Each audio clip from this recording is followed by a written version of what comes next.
In the annals of 356 BC, a universe was teetering on the precipice of transformation.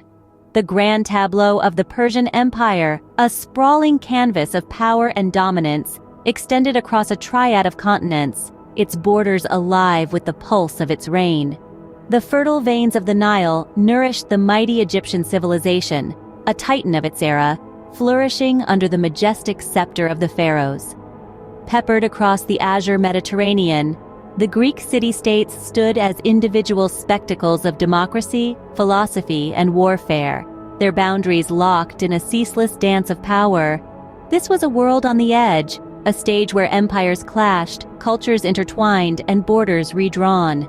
The atmosphere was dense with the heady perfume of ambition, dominance, and the allure of conquest, a volatile concoction that would mold the fate of an unborn hero. The economic theater was as diverse as the political, with trade arteries weaving across the known world, stitching together lives and destinies. Amid the turbulent orchestra of chaos and power struggles, a child was born, a child destined to rewrite the annals of history. Born into the opulence and grandeur of Macedonian royalty, Alexander III of Macedon, recognized in the annals of history as Alexander the Great, was the son of King Philip II and Queen Olympias. The summer of 356 BC marked his birth, a point that signaled the commencement of a life destined to sculpt the narrative of the world. Alexander's childhood was infused with the pomp and circumstance of royalty. His father, Philip II, was an imposing figure, a battle-hardened warrior, and a cunning diplomat who broadened the territory of the Macedonian kingdom through a blend of strategic diplomacy and military might.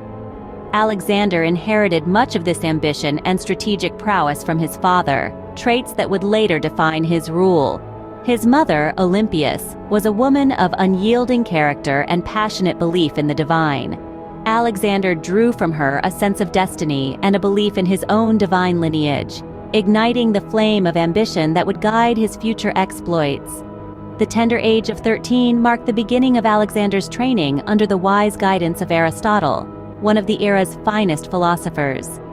Aristotle's teachings molded Alexander's worldview, instilling within him a deep love for knowledge and culture, a passion that would later drive Alexander's efforts to infuse Greek culture throughout his vast empire. Alexander showed early signs of remarkable military genius, even as a young boy. At the tender age of 16, he got his first taste of battle, leading a battalion of soldiers to suppress a rebellion in his father's absence. This early victory paved the way for Alexander's illustrious military career. The year 336 BC brought with it a wave of tragedy when Philip II was assassinated. Alexander, then just 20 years old, quickly secured his position as king, quelling rebellions, solidifying his power, and laying the groundwork for greater conquests.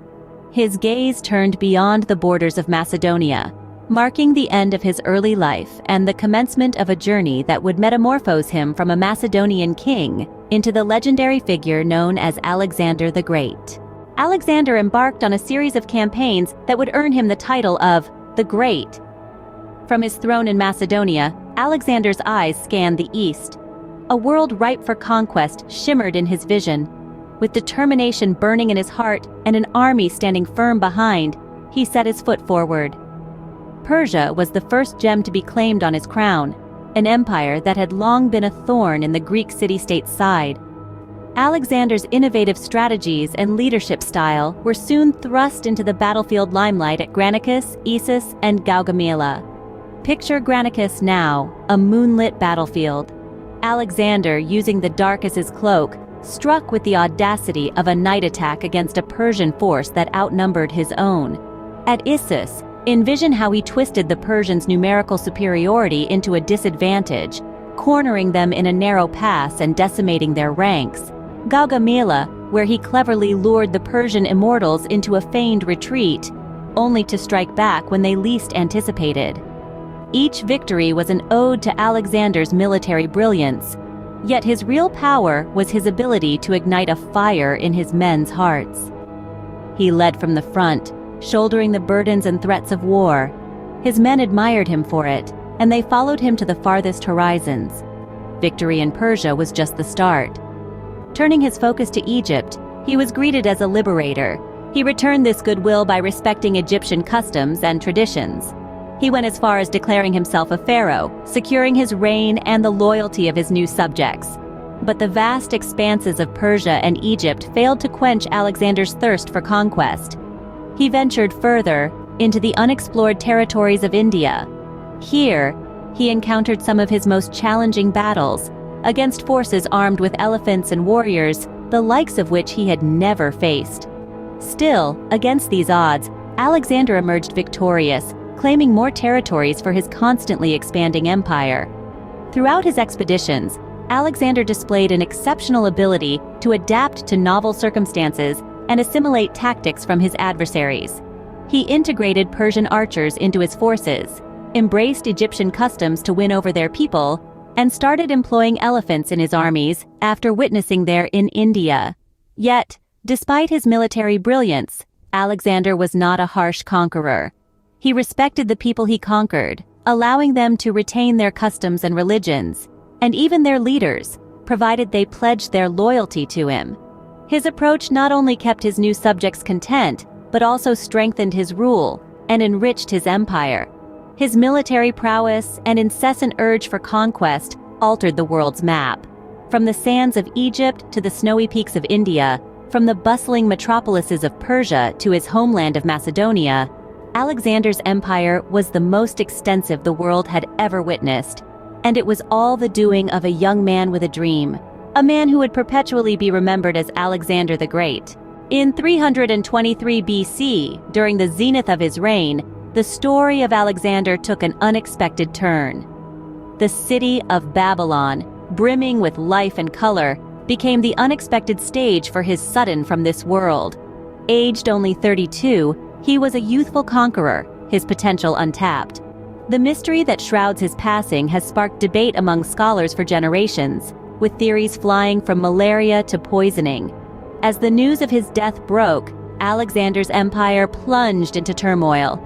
The throne's successor was a question on everyone's lips, but without a clear answer. The generals of Alexander, who once bowed to him, now clashed with each other for control over fragments of his vast empire.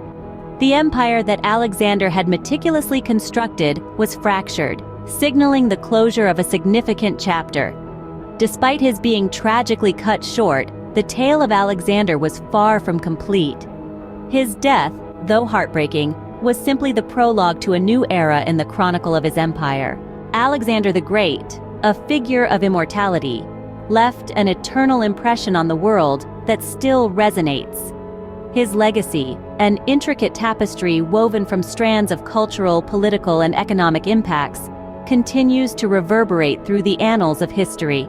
Now, let's animate and delve into the cultural ramifications of Alexander's conquests. Picture the spread of Hellenistic culture, a vibrant fusion of Greek and Eastern traditions, pulsating outwards like ripples in a pond from Alexander. Through his extensive empire, stretching from Greece to Egypt and far into Asia, this rich culture seeped into diverse regions. Imagine the Hellenistic culture as seeds being sown, taking root within these lands and blooming into remarkable architectural designs, philosophical ideas, artistic expressions, and scientific innovations. Even today, in our world, we can trace the etchings of Hellenistic culture woven into the fabric of our diverse societies. As we pan across to the economic domain, visualize Alexander's conquests, paving the way for new trade routes, binding the East and the West together. This not only amplified economic growth, but also nurtured cultural exchange and understanding, setting the groundwork for the interconnected world we navigate today. Transitioning to the political sphere, Alexander's strategies and tactics have become blueprints, analyzed and replicated by military leaders over the centuries. Picture his innovative maneuvers as chess moves on a grand board, his ability to inspire loyalty as a magnetic pull, his knack for seizing opportunities. All these have been incorporated into the manual for leadership. But Alexander's legacy isn't limited to the field of battle or the political stage. His life, his conquests, and his untimely demise have been a source of fascination, inspiring the brushstrokes of artists and the quills of writers throughout history. From classical Greek plays to Renaissance masterpieces, from epic sonnets to modern cinema, Alexander the Great has been captured and immortalized time and again, a testament to the eternal enchantment of his tale. To wrap up, the echoes of Alexander's life and deeds continue to resonate through the ages, influencing various aspects of our lives. His legacy is a tribute to the might of ambition, leadership, and vision. Even after more than 2 millennia, Alexander the Great's influence continues to mold our world,